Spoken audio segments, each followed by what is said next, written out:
स्वर कौन सा लिया हमने, अ।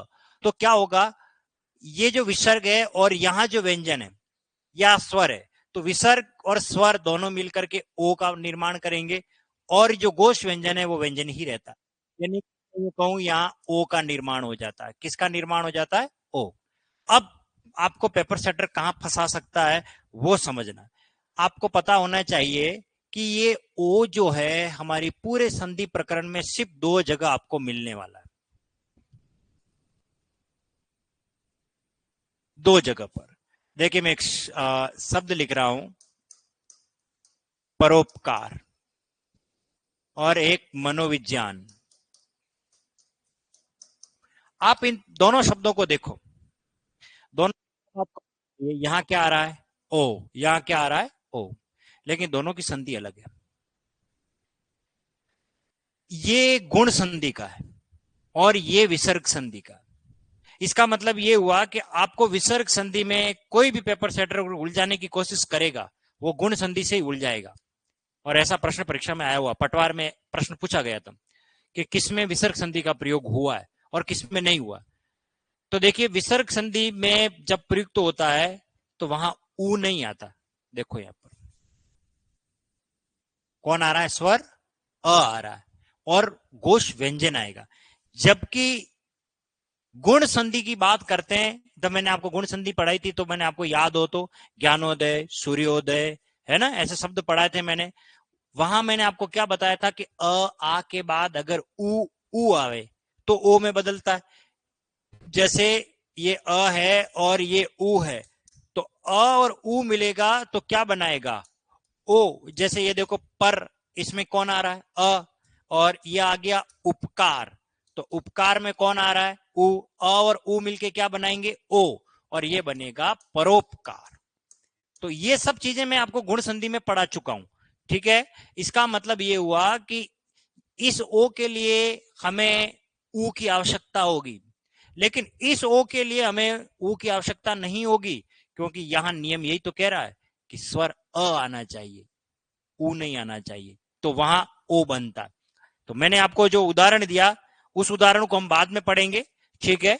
तो पहले कुछ उदाहरण हैं वो समझ लेते हैं। जैसे देखिए अ वाले पहले ला रहा हूं, ये है मन। इसका मतलब एक बात तो तय हो गया, तय कर लेनी है आपको, कि मन से संबंधित जितने भी शब्द आपको परीक्षा में मिलने वाले हैं वो सब विसर्ग संधि ही में ही प्रयुक्त होते हैं। मन एक ऐसा शब्द है जो अपने मस्तिष्क में आप बना ले कि मन से कोई भी शब्द मिलेगा उसमें विसर्ग संधि की संभावना है। तो ये आ गया, देखो मन ह विसर्ग आ गया, और इधर आ रहा है अभिलाषा, अभिलाषा, अभिलाषा। अब देखिए विसर्ग के बाद कौन आ रहा है, अ। यहां फॉर्मूले पे आओ, विसर्ग के बाद कौन आ रहा है, अ। तो विसर्ग और अ मिलके क्या बनाएंगे, ओ।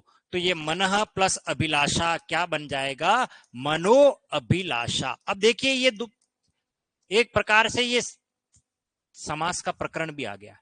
इसका अभिलाषा यानी आपकी इच्छा, मन की अभिलाषा, मन की इच्छा। इसका विग्रह करोगे तो क्या हो जाएगा, मन की अभिलाषा, मनो अभिलाषा, मन प्लस अभिलाषा, मनो अभिलाषा। इसी प्रकार चलिए और उदाहरण ले लेते हैं। यह है मन, और यहां आ गया अनुसार। अब मुझे बताओ क्या बनना चाहिए, मनोनुसार। तो कुछ नहीं करना है, मनोनुसार, और इसका विग्रह करोगे तो क्या बनेगा, मन के अनुसार।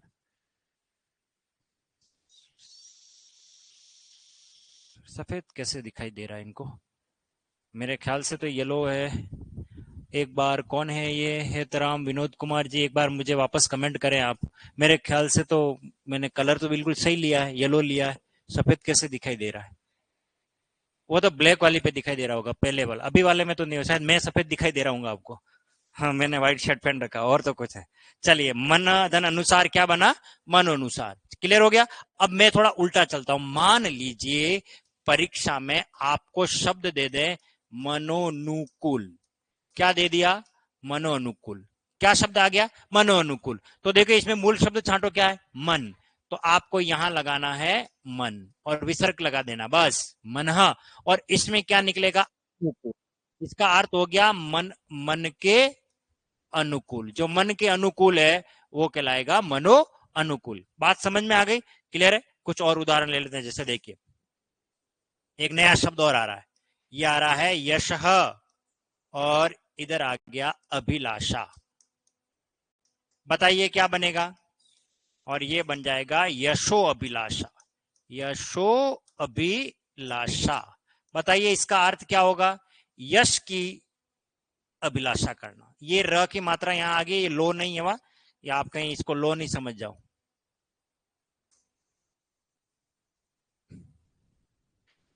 यश की कामना करना। देखो, यश यानी होता है प्रसिद्धि। कौन व्यक्ति ऐसा है जो यश की कामना नहीं करता? हर व्यक्ति चाहता है कि दुनिया के सभी लोग मुझे पसंद करें, मुझे चाहे, मेरी प्रसिद्धि हो, लोग मुझे बहुत, नहीं यूं कह सकते हो, फेमस होना। तो यश की कामना करना क्या कहलाएगा? यशोभिलाषा। मान लीजिए परीक्षा में आ गया यशोनुसार। क्या आ गया? यशोनुसार। बताइए इसको क्या करेंगे? तो इसमें मूल शब्द क्या निकालेंगे? यश, बस। और इधर क्या आ जाएगा? अनुसार, यानी यश के अनुसार। अरे इसका अर्थ बता दो मुझे, यशो अनुसार का क्या अर्थ होना चाहिए? जिसकी जितनी प्रसिद्धि है उसके अनुसार। जैसे यूं कह सकते हैं, कोई एक सभा हो रही है, अभी चुनावी दौर चल रहा है, ठीक है ना? तो सभा हो रही है, तो सभा में कौन कौन आते हैं? कभी होम मिनिस्टर आता है, कभी मुख्यमंत्री आ जाते हैं, या और कोई नीचे दर्जे का मंत्री है वो आ जाते हैं। नीचे दर्जे का मतलब कुछ स्तर, कोई बड़ा मंत्री है, कोई छोटा मंत्री है। तो मुझे बताइए कि पूरे एक ही महकमे के अगर सारे मंत्री आ रहे हैं, तो सबसे सेंटर में सीट किसकी होगी? मुख्यमंत्री की होगी, या वित्त मंत्री की होगी, या शिक्षा मंत्री की होगी, या और किसी मंत्री की होगी? सेंटर में मुख्यमंत्री की होगी, क्योंकि मुख्यमंत्री का यश उतना बड़ा है, क्योंकि उस राज्य को वो प्रतिनिधित्व करने वाला सबसे पहला व्यक्ति, यूं कह सकते हो, ठीक है? मुख्यमंत्री है, मुख्यमंत्री के पास में और कोई गृह मंत्री है, और कोई शिक्षा मंत्री या राज्य मंत्री है। लेकिन इसी सभा में अगर हमारे प्रधानमंत्री महोदय जी आ जाए, मोदी जी आ जाए, तो अब मुझे बताइए मुख्यमंत्री की सीट सेंटर में रहेगी या थोड़ी किनारे जाएगी? किनारे जाएगी, क्योंकि मुख्यमंत्री का जो स्टेटस है उससे भी ज्यादा स्टेटस किसका है? प्रधानमंत्री। तो यश के अनुसार, जिसकी जितनी प्रसिद्धि है उसके अनुसार। बड़े बड़े, आपने भी समारोह में देखा ही होगा अक्सर कि कोई बड़ी सभा आयोजित की जा रही है, तो उसमें किसी सभा का बड़ा व्यक्ति है तो वो सेंटर में जा रहा, फिर वो थोड़ा और उससे बड़ा आ गया तो उसको इस तरीके से। तो यश के अनुसार क्या बन गया? यशो अनुसार। चलिए और आगे देते हैं। ये संस्कृत का एक है सह, और इधर आ रहा है अहम, और ये बनेगा सोहम। पहले इसको समझते हैं। देखो, संस्कृत में सह का अर्थ होता है वह। सह पुस्तकम पठती, कभी संस्कृत पढ़ी हो तो 10वीं तक तो पढ़ी होगी। सह तौ ते, तो सह का अर्थ होता है वह, अहम का अर्थ होता है मैं। ये देखिए बहुत अच्छा शब्द सिखा रहा हूं मैं। ये आपको शब्द युग्म में पूछेंगे। एक शब्द होता है अहम और एक शब्द होता है अहम। बताइए दोनों में अंतर किस बात का? एक में हलंत है और एक में हलंत नहीं है, बस इतनी सी बात है। अहम और अहम में ये परीक्षा में पूछेंगे, ये शब्द युग्म कहलाते हैं जो एक जैसे दिखते हैं। इस अहम का अर्थ होता है मैं। जैसे अहम पुस्तकम पठामी, मैं पुस्तक पढ़ता हूं, ठीक है? अहम यानी मैं, और जब भी मैं की बात आती है तो हम ये कहते हैं अहंकार। व्यक्ति में अहंकार आ जाता है, मैं ही हूं, मैं ही सब कुछ हूं, मैं ही हूं, मैं ही कर सकता हूं, मैं ही पढ़ा सकता हूं। जब मैं आने लग जाता है तो यूं कहते हैं अहंकार आ गया। तो रावण के अंदर भी अहंकार आ गया था। रावण कहता था एको अहम द्वितीयो नास्ति, न भूतो न भविष्यति, एक मैं ही हूं और मेरे अलावा न कभी कोई हुआ न कभी होगा। ये उसमें अहंकार की भावना आ गई, और अहंकार का नाश होता आप सभी जानते हैं। मैं यानी मैं काम को करने वाला, इसके दो अर्थ में इसका हम प्रयोग करते हैं। इसकी बात करें अहम, ये अहम का मतलब होता है महत्वपूर्ण। क्या अर्थ होता है? महत्वपूर्ण। अब आप कहोगे सर ये इस अहम का हम प्रयोग कहां करते हैं? जैसे आज हम अहम मुद्दों पर बात करेंगे, यानी महत्वपूर्ण मुद्दों पर बात करेंगे।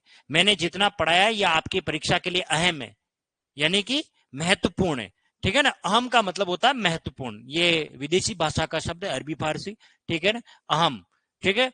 और आपको पता हो तो पहले एक धारावाहिक आता था साथ निभाना साथिया, उसमें जिगर, अहम, राशि, गोपी, ऐसे कभी नाम सुना हो तो? लड़कों को नहीं पता होगा, लड़कियों को पता होगा, ठीक है ना। अहम नाम सुना आपने? अहम, जिगर, राशि, वही वाला अहम है ये, ठीक है। तो हम बात कर रहे थे सोहम, यानी वह और मैं, इसका मीनिंग है, इसका अर्थ है। अगला देखिए, यह है परह, और इधर आ रहा है अक्ष। वास्तव में मैं पहले पढ़ा चुका हूं, अक्ष नहीं होता है अक्षी, अक्षी यानी आंख, ठीक है। मनोरंजन, मनोवृत्ति, बिल्कुल सर, सही जा रहे हैं। अभी अभी सब आ जाएंगे, सब आएंगे, मैं सब ले आऊंगा, मैं तो पढ़ ही नहीं रहा हूं कमेंट, अभी अभी आ जाएंगे। ये आ जाएगा परोक्ष। क्या बनेगा? परोक्ष। ई का लोप होता प्रत्यक्ष में, प्रतिदन अक्ष पढ़ा चुका हूं मैं, ठीक है। पर अक्ष यानी अक्षी यानी आंखें, आंखों से परे, जो हमारे आंखों के सामने नहीं है और आंखों से दूर है, हम कहते हैं परोक्ष।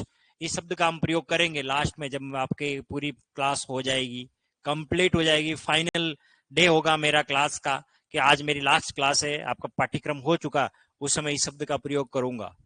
कब करूंगा वो आपको बताऊंगा, ठीक है ना। प्रत्यक्ष या परोक्ष रूप से, हम कई बार कहते हैं ना, प्रत्यक्ष या परोक्ष रूप से अगर मैंने किसी कटुवाणी का प्रयोग किया हो तो उसे दिमाग में मत लेना। तो परोक्ष का मतलब आंखों से परे, और आंखों के सामने वो प्रत्यक्ष होता है। तो इन सब में आप देखिए क्या आ रहा है, अ आ रहा है ना। अगर विसर्ग के बाद अ है, विसर्ग किस में बदल रहा है? ओ में। अब हम घोष व्यंजनों की तरफ चलते हैं, ठीक है। ये एक है हमारा शब्द मनह, मैं पहले मन ही वाले पर क्लियर करूंगा। और इधर आ गया विज्ञान, और ये बनेगा मनोविज्ञान। हालांकि लोग विज्ञान बोलते हैं, लेकिन शुद्ध उच्चारण है विज्ञान, क्योंकि ज और य से बनता है, ठीक है। मनः धन विज्ञान, मनोविज्ञान या मनोविज्ञान, जैसा आप उच्चारण कर रहे हो, यानी मन का विज्ञान, इसका मीनिंग है मन का विज्ञान। अब मैं थोड़ा उल्टा चल रहा हूं, मान लीजिए परीक्षा में यूं आ गया मनोरोग, क्या शब्द आ गया? मनोरोग। तो इसमें कुछ भी नहीं करना, इसमें कौन सा शब्द निकालना है? मन ह, और इधर क्या शब्द निकलेगा? रोग। मना धन रोग क्या बन गया? मनोरोग। क्लियर हो गया, समझ में आ गया। इसी प्रकार और उल्टा एक शब्द और ले लेते हैं, मेरे ख्याल से अब आपको समझ में आ गया। यह है मनोदशा। बताओ इसका संधि विच्छेद क्या होगा? मन धन दशा, यहां निकल जाएगा मन प्लस दशा, इस तरीके से। बात समझ में आ गई आपको? क्लियर है। यानी मन से रिलेटेड जितने भी शब्द आएंगे उसमें अपन विसर्ग संधि की संभावना व्यक्त करते हैं, और जनरली वही होगी। इसी प्रकार आगे कुछ और शब्द लेते हैं। देखिए ये एक शब्द है सरह, और इधर आ गया वर, और बताओ क्या बनेगा? सरोवर। सरोवर। अब इसको समझें। सरह का अर्थ होता है तालाब, सर यानी क्या होता है? तालाब, और वर का मतलब होता है दूल्हा, ऐसा दूल्हा जो तालाब में डूब मरे, ऐसा अर्थ नहीं है इसका, ठीक है। वर का मतलब दूल्हा होता है, बिल्कुल सही बात है, लेकिन यहां वर का अर्थ दूल्हा नहीं है। वर यानी होता श्रेष्ठ, जैसे गुरुवर प्रणाम, कभी आपने सुना हो गुरुवर? कविवर प्रणाम, तो इसका मतलब कवि दूल्हे को प्रणाम या गुरु दूल्हे को प्रणाम, ऐसा नहीं है। वर यानी श्रेष्ठ, गुरुओं में जो श्रेष्ठ है, कवियों में जो श्रेष्ठ है, तो तालाबों में जो श्रेष्ठ होता है उसको कहते हैं सरोवर। तो संस्कृत की कहानियों में आप पढ़ते होंगे, तो कहानी की लाइन स्टार्ट होती थी, सरोवर के किनारे हंसों का जोड़ा रहता था। तालाब के किनारे नहीं, तालाब के किनारे तो बगुले रहते हैं, है ना, तो जिनका स्टेटस होता है उनको वैसा ही मिलता है। तो सरोवर यानी तालाबों में श्रेष्ठ, सरोवर का अर्थ क्या हुआ? तालाबों में श्रेष्ठ, सरोवर में श्रेष्ठ है, सरहदन वर सरोवर, इस तरीके का शब्द बनता है। चलिए आगे और ले लेते हैं। यह है सरह, और इधर आ गया ज, और ये बनेगा सरोज। ज का अर्थ है जन्म लेने वाला, और सर का मतलब होता है तालाब। तालाब से कौन जन्म लेता है? कमल। ये देखिए कमल का पर्यायवाची है, याद रखना, जो तालाब से जन्म लेता है, यानी कि सरोवर से जो जन्म लेता है, उसको यूं कह सकते हो, उसे हम क्या कहते हैं? सरोज। सरह प्लस ज से क्या बन गया? सरोज, ठीक है। और आगे देखिए, ये एक नया शब्द अब आ गया, पयह, और इधर आ गया है ज, और ये बनेगा पयोज। पय का अर्थ होता है जल, और ज का अर्थ होता है जन्म लेने वाला। पानी से जन्म लेने वाला कौन है? कमल। पयोज कहते हैं उसे, ध्यान रखना। अब मान लीजिए परीक्षा में आ गया पयोद, क्या शब्द आ गया? पयोद, तो ये बनेगा पय ह प्लस द, प यानी जल, द यानी देने वाला, जल को देने वाला कौन है? बादल। ये बादल का, अब देखिए आपके लिए शब्द युग्म तैयार हो गया। पयोज और पयोद में अंतर बताओ। संधि से बहुत सी चीजें क्लियर हो रही है। ये शब्द युग्म में पूछेंगे, जैसे अनल और अनिल में क्या अंतर होता है, निर्माण और निर्वाण में क्या अंतर होता है ना। उसी तरीके से पयोज और पयोद में अंतर है। तो द यानी देने वाला, ज यानी जन्म लेने वाला।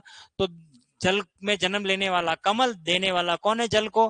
बादल। तो ये इसका मीनिंग हो गया बादल। क्लियर हो गया, समझ में आ गया? ठीक है। इसी तरीके से अब मैं नया शब्द लिख रहा हूं। अब मुझे आप इसका संधि विच्छेद करके बताओ। मान लीजिए ये परीक्षा में आ गया पयोधर, बताइए इसका संधि विच्छेद क्या होगा? तो इसमें देखो पय, तो इसमें मूल ध्वनि क्या निकल रही है? पय। और इधर क्या आ गया? धर। तो पय को धारण करने वाला, पानी को धारण करने वाला कौन है? बादल। तो पयोदर किसका पर्यायवाची है? बादल का पर्यायवाची। पय प्लस धर से बनेगा पयोदर, यानी पय से बन गया। क्लियर है, बात समझ में आ गई? इसी प्रकार अगला शब्द ले रहे हैं जो मैं पहले ही पढ़ा चुका हूं। क्या आ रहा है? यश। ठीक है। और इधर आ रहा है दा, और ये बनेगा यशोदा। ये बनेगा यश को देने वाली। यश को देने वाली इसका मीनिंग है जो यश को प्रदान करे उसे हम क्या कहते हैं? यशोदा। क्लियर है? चलिए और आगे ले लेते हैं। मान लीजिए परीक्षा में यह आ गया यशोधरा। अब मुझे बताइए इसका संधि विच्छेद क्या होगा? यशः प्लस धरा। यश को प्रदान करने वाली धरा क्या कहलाती है? यशोधरा। किसे कहते हैं यशोधरा? कभी नहीं सुना?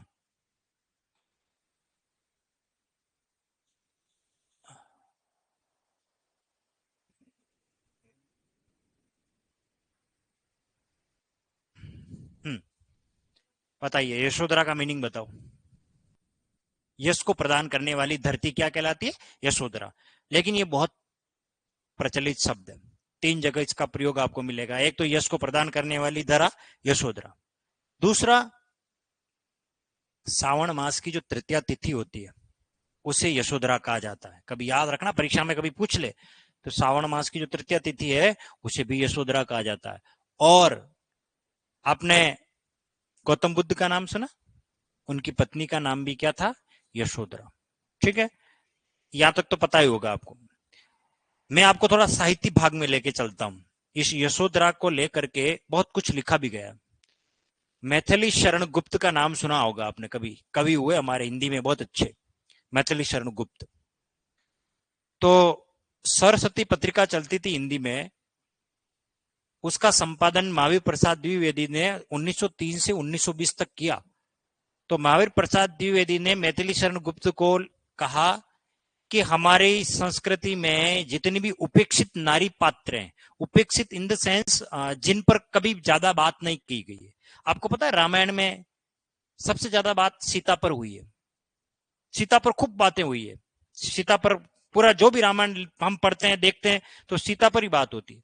लेकिन कभी लक्ष्मण की पत्नी उर्मिला पर कभी किसी ने कोई बात नहीं की। उर्मिला को नजरअंदाज किया गया।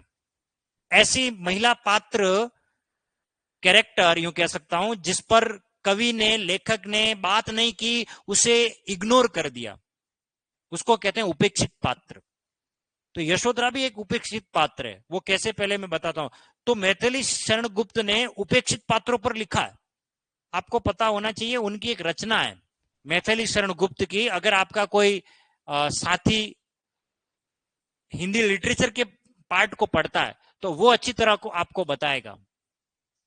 साकेत एक मैथिली शरण गुप्त की बहुत अच्छी रचना है। साकेत के अंदर उर्मिला का वर्णन है। ये वही उर्मिला है जो लक्ष्मण की कौन थी? पत्नी थी। पत्नी थी, लक्ष्मण की कौन थी? पत्नी थी। और उर्मिला के और विरह वर्णन इसके 90 सर्ग में तो बहुत जबरदस्त लिखा है मैथिली शरण गुप्त में, है ना। खैर ये हिंदी का विषय आपका काम का नहीं, मैं तो बता रहा हूं कि साकेत में उर्मिला का वर्णन किया गया। ठीक इसी तरह से मैथिली शरण गुप्त ने एक खंड काव्य लिखा है। उस खंड काव्य का नाम है यशोधरा। उस खंड काव्य में वर्णन किसका है? उस गौतम बुद्ध की पत्नी का वर्णन है। ये वही गौतम बुद्ध की पत्नी है जिनको बिना कहे गौतम बुद्ध छोड़ के चले जाते हैं। होता क्या है कि गौतम बुद्ध राजा थे और राजा ने बाहर की दुनिया देखी नहीं। तो एक बार क्या होता है, वो अपने राज्य को देखने चलते हैं। तो राज्य को देखने जाते हैं, तो थोड़ा दूर जाते हैं तो एक घर में एक बुढ़ा व्यक्ति खांस रहा होता है। ऐसी बुढ़ापा वाली, ऐसी बुढ़ापे की स्थिति वाली दशा इन्होंने कभी देखी नहीं, जिंदगी में नहीं देखी कि बुढ़ापा होता क्या। तो व्यक्ति खांस रहा था, तो यकायक उनके मन में ऐसा सवाल, जिज्ञासावश उत्पन्न हुआ और बोला, क्या इस तरीके का मैं भी हो जाऊंगा क्या? तो उनका पीए था, उन्हें कहा ऑफ कोर्स, व्हाई नॉट, आप भी ऐसे हो जाओगे, यानी मैं भी बूढ़ा हो जाऊंगा। थोड़ा और आगे गए, 4 आदमी किसी को तोक करके राम नाम सत्य ऐसे करते हुए लेके जा रहे थे। तो बोले ये पालकी किसकी जा रही है? तो बोले साहब ये पालकी नहीं है महाराज, ये तो मर गया आदमी और इसे मरघट शमशान घाट ले जा रहे हैं। तो क्या मैं भी मर जाऊंगा? बोले ऑफ कोर्स, व्हाई नॉट, आप भी मर जाओगे। तो इसका मतलब, इस प्रकार की जब दशा उन्होंने देखी तो उनके अंदर वैराग उत्पन्न हो गया। वैराग, विरक्ति, कि ये मोह माया सब बेकार है, कुछ भी नहीं है, मरना तो मेरे को है ही है, अंतिम सत्य तो वही है शमशान घाट, खाली हाथ आए थे और खाली हाथ जाने वाले, कुछ भी लेकर नहीं जाएंगे। जब ये वैराग, ये विरक्ति उनमें उत्पन्न हो गई तो उन्होंने राजमहल को टाटा बाय कर दिया, वहीं से चले गए।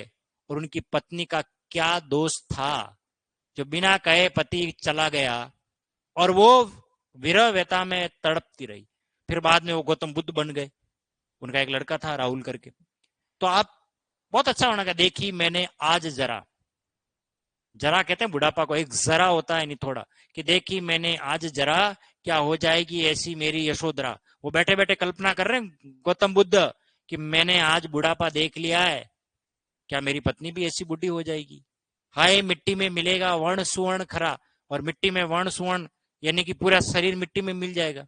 तो फिर इतने इस पर घमंड करने का, इस पर गर्व करने का कोई मतलब ही नहीं रह जाता, वो छोड़ के चला जाता। तो यशोधरा एक प्रसंग है, यशोधरा के बारे में मैंने इतनी बात बताई थी, 3 जगह इसका हम प्रयोग करते हैं। यशो प्लस यश को देने वाली धरा क्या कहलाती है? यशोधरा। इसी प्रकार मान लीजिए परीक्षा में यह आ गया यश, और इधर आ गया भूमि। अब मुझे बताइए क्या बनेगा? यशो भूमि, इस तरीके से बनेगा। मेरे ख्याल से अब आपको समझ में आ गया, यशो भूमि। क्लियर हो गया? चलिए आगे चलते हैं। यह है तपह, और इधर आ रहा है वन, और ये बनेगा तपोवन। तप करने का जो वन होता है वो कहलाता है तपोवन। आपको याद है कभी कक्षा 6ठी 7वीं में आप पढ़े हो तो एक समूह गान होता है, चंदन है इस देश की माटी, तपोभूमि हर ग्राम है, हर बाला देवी, है ना, कभी पढ़ा है? बच्चा बच्चा राम है। तो ये देखिए ये आएगा तपह प्लस भूमि, बताओ क्या बनेगा? तपोभूमि, अर्थात तप करने वाली भूमि क्या कहलाती है?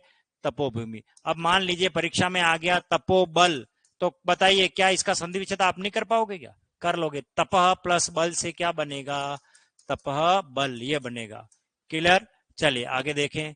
ये है अधह, ठीक है, और इधर आ गया भाग, और ये बनेगा अधोभाग।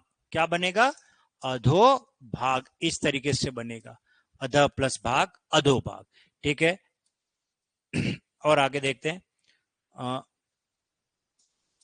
ये है अधह धन वस्त्र, बताइए क्या बनेगा? अधो वस्त्र। इस तरीके से ओ की मात्रा लग जाएगी। इसी प्रकार से देखिए यह है पुरह प्लस धा, और ये बनेगा पुरोधा। ये बहुत इंपॉर्टेंट है, आरएस में आया हुआ है। पुरोधा का अर्थ होता है अग्रणी, ये ध्यान रखना, सबसे आगे रहने वाला व्यक्ति अग्रणी कहलाता है। पुरो प्लस धा से क्या बनेगा? पुरोधा। इसी प्रकार यह है पुरह प्लस हित, बताओ क्या बनेगा? पुरोहित। कुछ नहीं करना, पुरोधन हित से बनेगा पुरोहित। पुर प्लस हित पुरोहित, बहुत आसान है, ज्यादा दिमाग नहीं लगाना। क्लियर है? पुर प्लस गामी पुरोगामी, ठीक है, पुर प्लस धा पुरोधा। इसी प्रकार देखिए ये है वयः, और इधर आ गया वृद्ध, और बताओ क्या बनेगा? वयो वृद्ध, अर्थात वय का अर्थ होता है उम्र, और जो उम्र से वृद्ध हो चुका है उसे हम क्या कहते हैं? वयो वृद्ध। इसी प्रकार देखो ये है शिरह, और ये आ गया मणि, और बताओ क्या बनेगा? शिरोमणि। शिर की मणि, उसे हम क्या कहेंगे? शिरोमणि। मान लीजिए परीक्षा में आ गया नभोमणि। क्या आ गया? नभोमणि। तो अब मुझे बताओ यहाँ क्या निकलेगा? नभः। और इधर क्या आ जाएगा? मणि। अच्छा, नभ यानी क्या होता है? आकाश। और आकाश की मणि कौन है? सूर्य। तो नभोमणि किसको कहा जाएगा? सूर्य का पर्यायवाची। ये याद रखना। क्लियर है? चलिए, तो ये वाला नियम था हमारा। इस पर वापस आ जाते हैं। विसर्ग के बाद अगर घोष व्यंजन है या स्वर अ है, तो विसर्ग किस में बदलेगा? अ में बदलेगा। क्लियर हो गया? ठीक है, चलिए इसे आप लिख लीजिए एक बार। फिर मैं एक कॉपी दे दो मुझे, पेपर बना देता हूं मैं। अब टेस्ट लूंगा मैं।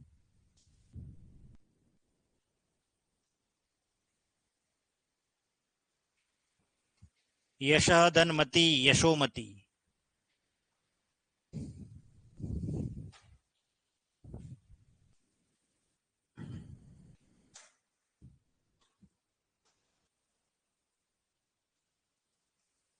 हाँ अब।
नेक्स्ट ले ले, लिख लिया सभी ने?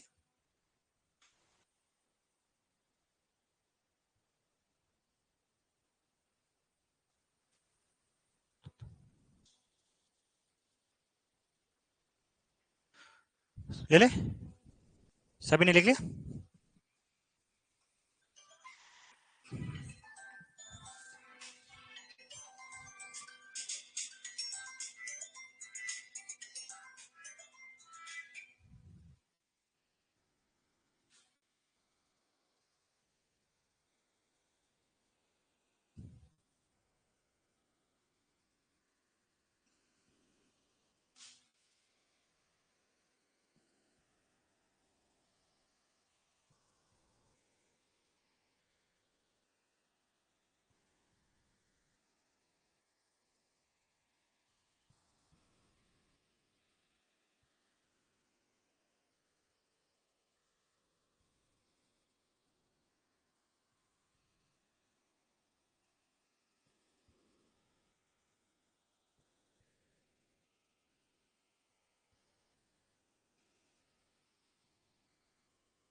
लिख लिया सभी ने?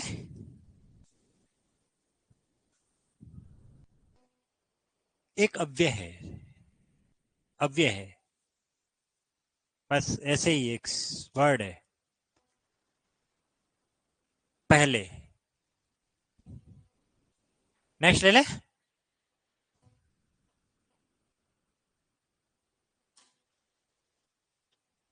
नभोमणि, नभ की मणि, और नभ की मणि कौन है? सूर्य।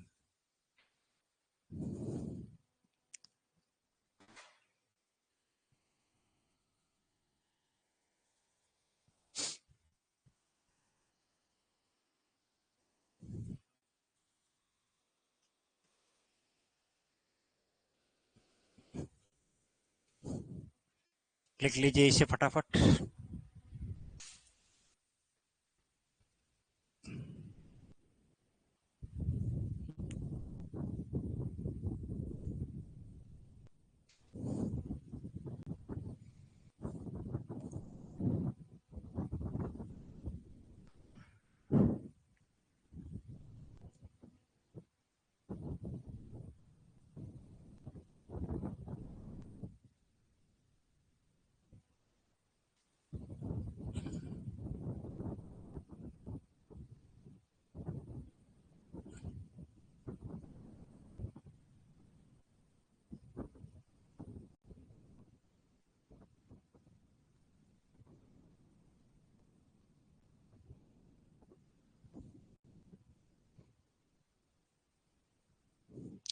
नेक्स्ट ले लो,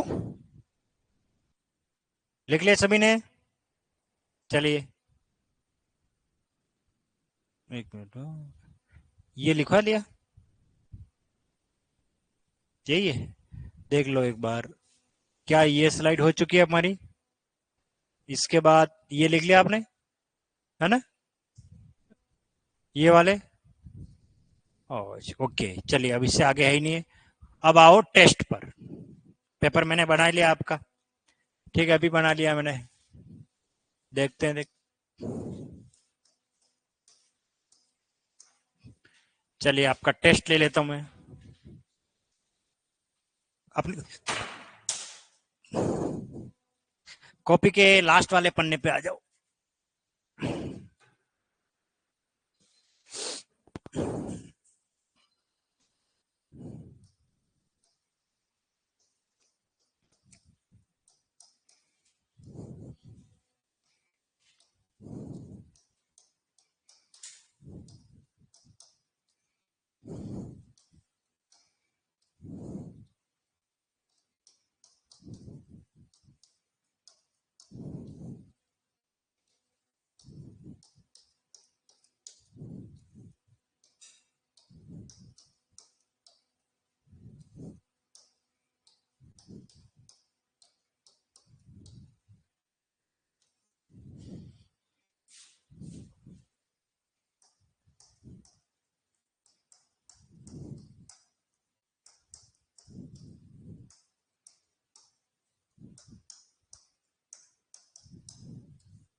बैक ले लो, चलो।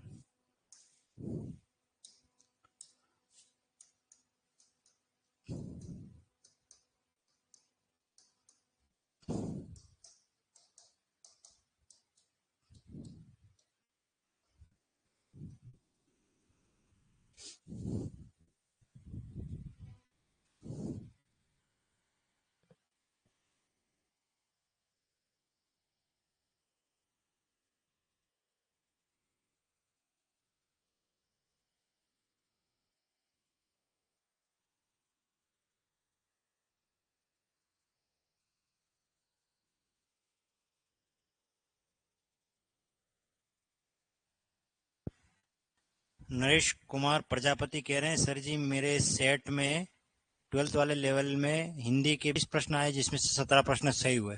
बहुत अच्छी बात है, मजा आ गया। 17 सही हुए, अच्छी बात है।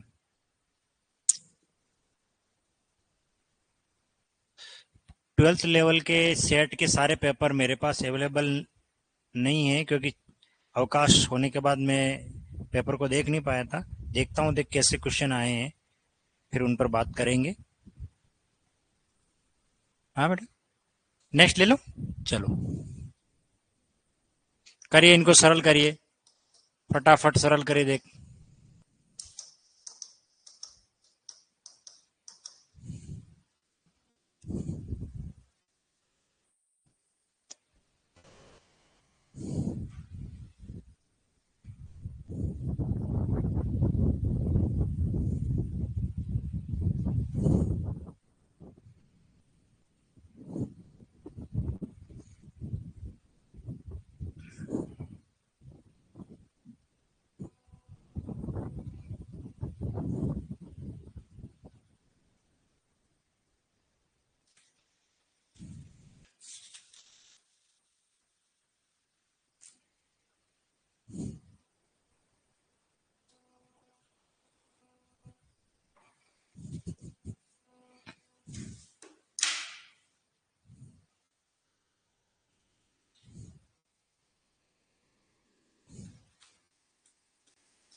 चलिए मैं सॉल्व करता हूं।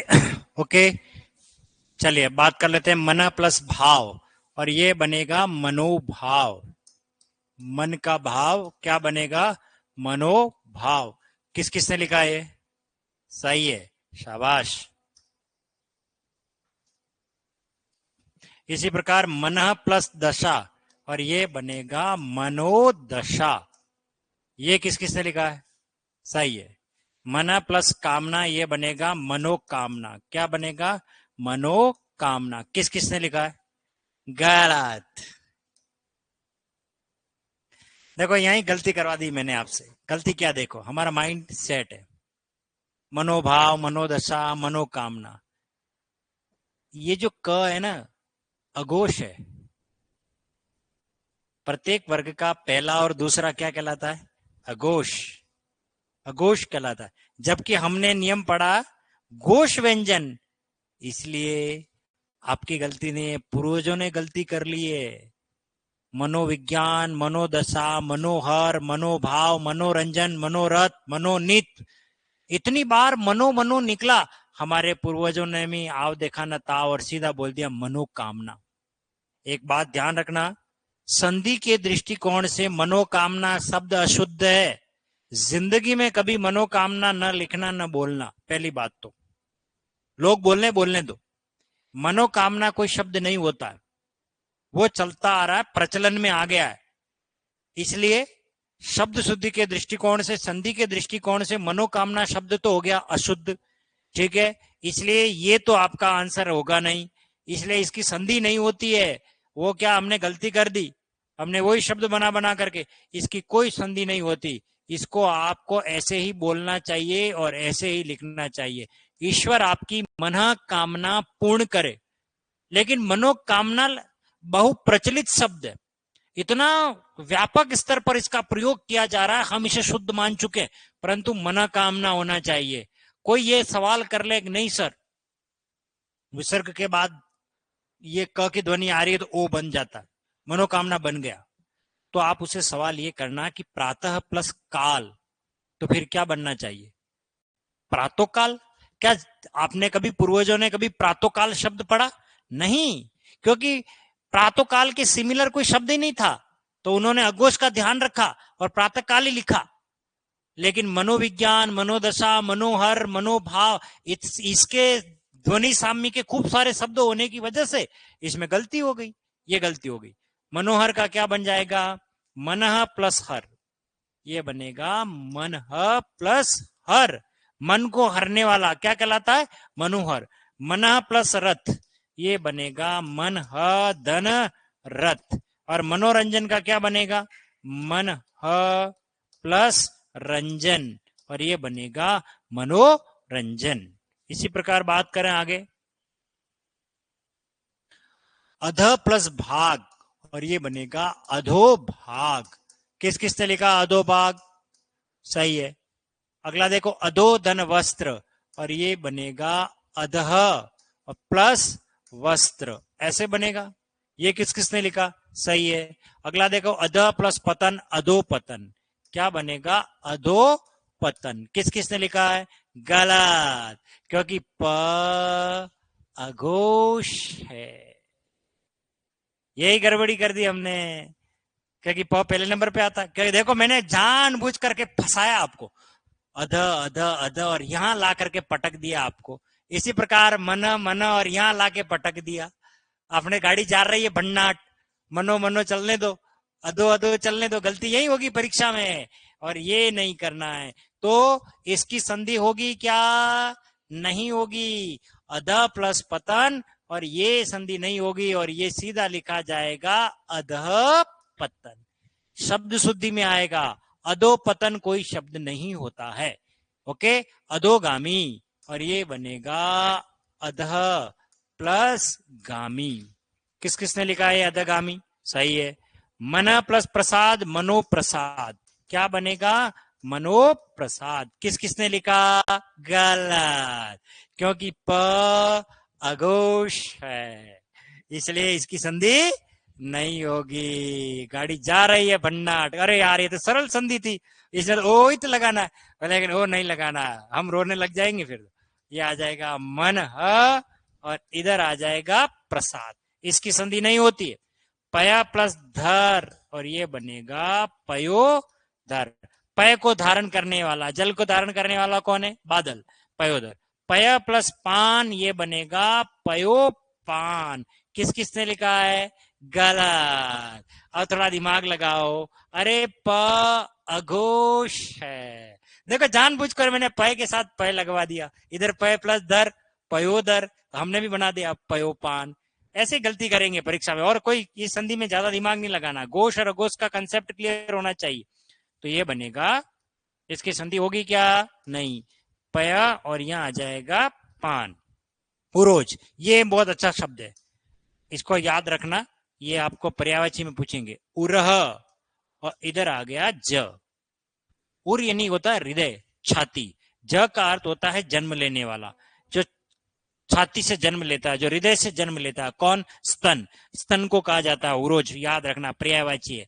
अगला देखिए पयोदी, यह है पयः और इधर आ गया धी। पय अर्थात जल, धी का अर्थ होता है धारण करने वाला, और जल को जो धारण करता है कौन? समुद्र। तो पयोदी का अर्थ होता है समुद्र। क्लियर? अगला देखो, इधर से चलता हूं मैं, जो आप तो शब्द देख लेना आपने कहा लिखा, यशोमती, ये आ जाएगा यश प्लस मती, ये आएगा। पुरोगामी, ये बनेगा पुरह प्लस गामी, क्या बनेगा? पुरोगामी। तिरोहित, ये आएगा तिरह प्लस हित, इस तरीके से आएगा। तिरोहित का अर्थ होता है गायब होना, जिसको बोलते हैं तिरोभाव, गायब होना। तिरोहित तिरोभाव एक ही बात है, एपियर एंड डिसएपियर, ठीक है ना। एपियर यानी प्रकट होना, जिसको हिंदी में बोलते हैं आविर्भाव, और डिसएपियर तिरोभाव, गायब हो जाना। अगला देखिए मनोनयन, इसमें आ जाएगा मन और इधर आ जाएगा नयन, मन प्लस नयन, मनोनयन। अगला देखो शिरोरेखा, ये आ जाएगा शिरह धन रेखा। शिरोरेखा किसे कहते हैं? जो लाइन शब्द के ऊपर हम लिखते हैं ना, ये देखो ये लाइन है, ये हिंदी में इसे क्या बोलते हैं? शिरोरेखा। अगला मनोधन चिकित्सा, मनोचिकित्सा। मनोधन चिकित्सा क्या बनेगा? मनोचिकित्सा। गलत, क्योंकि च अघोष है, पहले नंबर पे आता है, इसलिए इसकी संधि मनोचिकित्सा नहीं होगी। सबसे इंपॉर्टेंट है और परीक्षा में आएगा, निम्नलिखित में से कौन सा शब्द शुद्ध है? मनोचिकित्सा, आपको शब्द मिलेगा, लेकिन गलत है। जानने के लिए देखे अगला एपिसोड, मनोचिकित्सा बनेगा या और कोई और, क्योंकि इसका अलग नियम है, हम बाद में पढ़ेंगे। अगला देखिए, ये है मन प्लस इधर क्या आ जाएगा? नीत और सरह, और इधर आ जाएगा ज, तालाब में जन्म लेना। सरह धन वर क्या बनेगा? सरोवर। और सरह प्लस कार क्या बनेगा? सरोकार। अगर आपने लिखा है तो गलत। क्यों गलत है बताइए? अरे क्योंकि क अघोष है। दूसरी बात, इसकी संधि होती ही नहीं है, ये अरबी फारसी शब्द है। सरोकार की कोई संधि नहीं होती है, ये मैंने सिर्फ फंसाने के लिए दिया। देख आप क्या दिमाग लगाते हो, ठीक है ना। तो ये सरह और इधर आ जाएगा वर, और सरोकार की कोई संधि नहीं होती है। सरोकार ये विदेशी शब्द है और इसकी संधि नहीं है। कुछ किताब वालों ने इसकी संधि भी कर दी, लिख ली, फिर बाद में सद्बुद्धि आई, उन्होंने इस शब्द को हटाया, मुझे अच्छी तरीके से याद है। क्लियर? तो ये आपकी बात हो गई थी, आज का विसर्ग संधि का नियम था। अगर विसर्ग के बाद ध्वनि कौन सी आ रही हमारी? घोष व्यंजन। घोष व्यंजन, घोष व्यंजन समझ में आया? प्रत्येक वर्ग का तीसरा, चौथा, पांचवा, कुछ याद आ रहा आपको? और इसके अलावा कौन कौन? य, र, ल और व, ये सारे के सारे क्या है? घोष है का घोष है? ये बताओ। घोष है। और श श श श और ह, ये क्या है? अघोष। और इसके अंदर कौन आएगा? ह। ये भी तो आता है, मन धन हर, ठीक है ना। तो ये सारे के सारे कौन है हमारे? घोष। 3 अघोष है, बस याद रखना, श श श, तीनों, उनको छोड़कर सारे व्यंजन आ गए। और स्वर कौन सा हमारा आ रहा है? अस्वर आ रहा है। अगर ये आएंगे तो विसर्ग किसमें बदलेगा? विसर्ग बदलेगा किसमें? ओ में। विसर्ग किसमें बदलेगा? ओ में। तो मन धन विज्ञान क्या बनेगा? मनोविज्ञान। मन धन हर क्या बनेगा? मनोहर। ठीक है ना, मन प्लस भाव मनोभाव। इसी प्रकार मनोविज्ञान, मनोदशा, मनोहर, मनोरंजन, मनोभाव, मनोनयन, मनोनीत। तो इतने मनो बनने की वजह से एक शब्द मनोकामना बन गया, मनोचिकित्सा बन गया, जबकि बनना नहीं चाहिए था। क्यों? क्योंकि वो तो अघोष ध्वनि है, च भी अघोष ध्वनि है, अधोपतन भी नहीं बनता। इसलिए संधि के दृष्टिकोण से अधोपतन, मनोकामना, मनोचिकित्सा, पयोपान सारे अशुद्ध शब्द है। एक नोट लिख लीजिए अपनी कॉपी में, नोट लिखिए और नोट में लिखिए मनोकामना, मनोप्रसाद,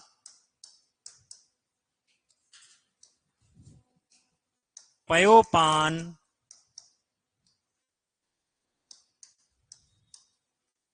अधोपतन,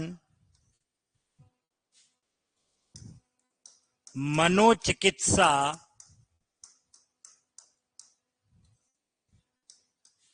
मनोचिकित्सक,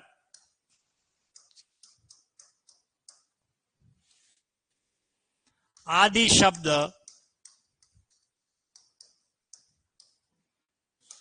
संधि के दृष्टिकोण से, संधि के दृष्टिकोण से अशुद्ध शब्द है, अशुद्ध शब्द हैं।